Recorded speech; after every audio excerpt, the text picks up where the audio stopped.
Hello and welcome to London. Ce week-end, je vous amène au carnaval de Notting Hill à Portobello Road. Donc nous allons passer un super moment ensemble. Voilà, je vous donne une petite idée de l'ambiance que l'on va trouver ici.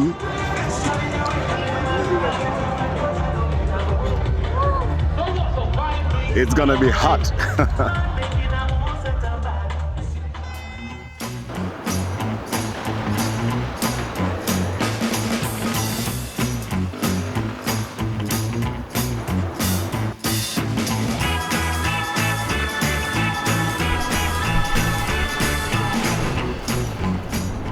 Ok, donc voilà, bonjour, nous sommes à Londres pour profiter du carnaval de Notting Hill et j'ai dû un petit peu changer mes plans puisque au début l'idée c'était de vous faire profiter des festivités du carnaval et puis je me suis rendu compte en fait que le carnaval de Notting Hill ce n'était pas simplement un moment festif, je crois que c'est un véritable manifeste culturel, c'est le manifeste d'une communauté qui tient à affirmer sa présence, son existence dans cette ville magnifique, mais je crois qu'elle doit se battre tous les jours pour se faire sa place. Donc voilà, petit changement d'angle sur le programme, mais vous allez voir, ça reste très intéressant.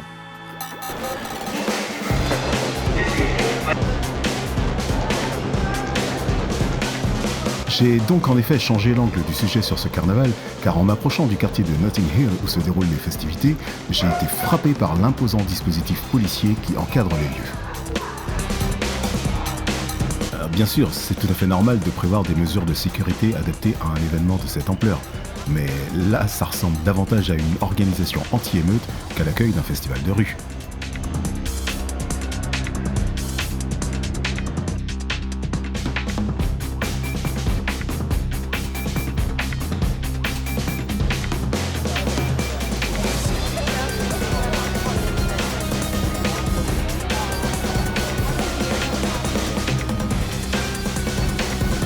Je découvre donc des rues désertées par les riverains qui semblent avoir fui ou s'être retranchés dans les belles demeures.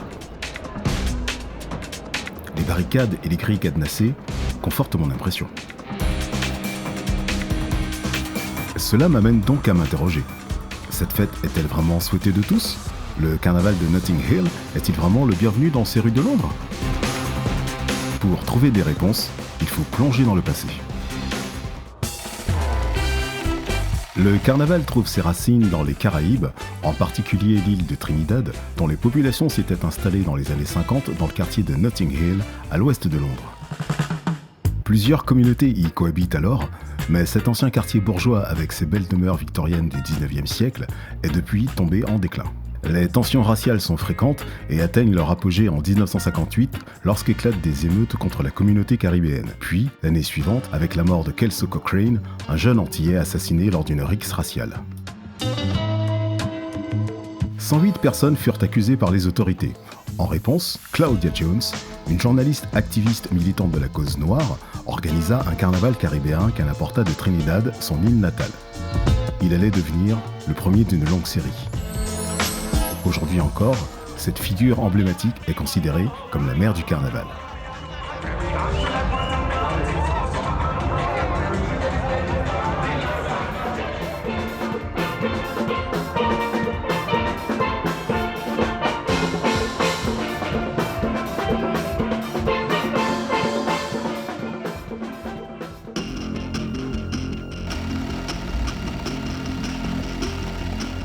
Mais au cours des années 70-80, ce carnaval qui s'organisait sans permission des autorités fut le théâtre de violents affrontements entre les fêtards et la police.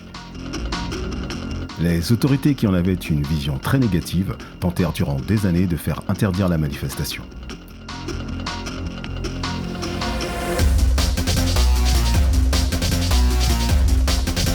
L'édition de 1976 fut particulièrement marquée par des émeutes.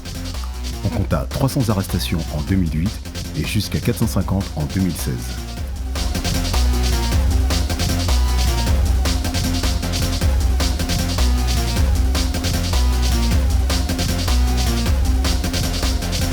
En 2019, un rapport indique que malgré sa mauvaise réputation, le carnaval ne représente pas plus de risques que de nombreux autres événements et festivals de taille comparable dans le pays, et qu'il reste bien moins dangereux que celui de Trinidad ou de Rio.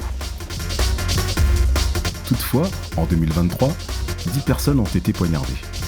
Il y a eu 275 arrestations, dont 40 pour agression sexuelle et 75 actes de violence à l'encontre de la police.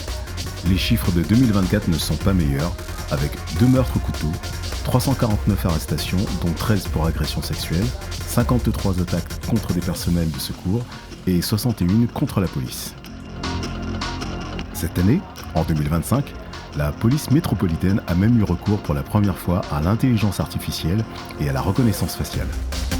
Au total, depuis 1987, 8 personnes ont perdu la vie en marge des célébrations du carnaval de Notting Hill.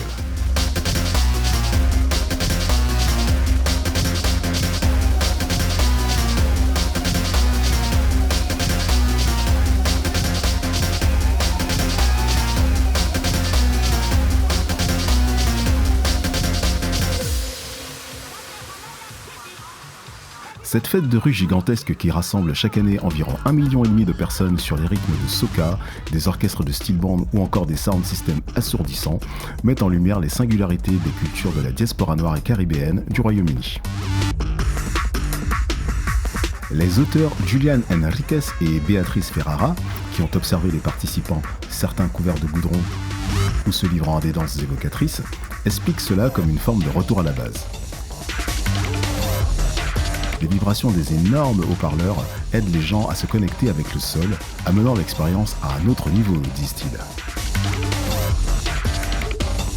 Katie Spencer, journaliste à Sky News, dans un article récent, y voit une forme de résistance au racisme présent dans la société britannique.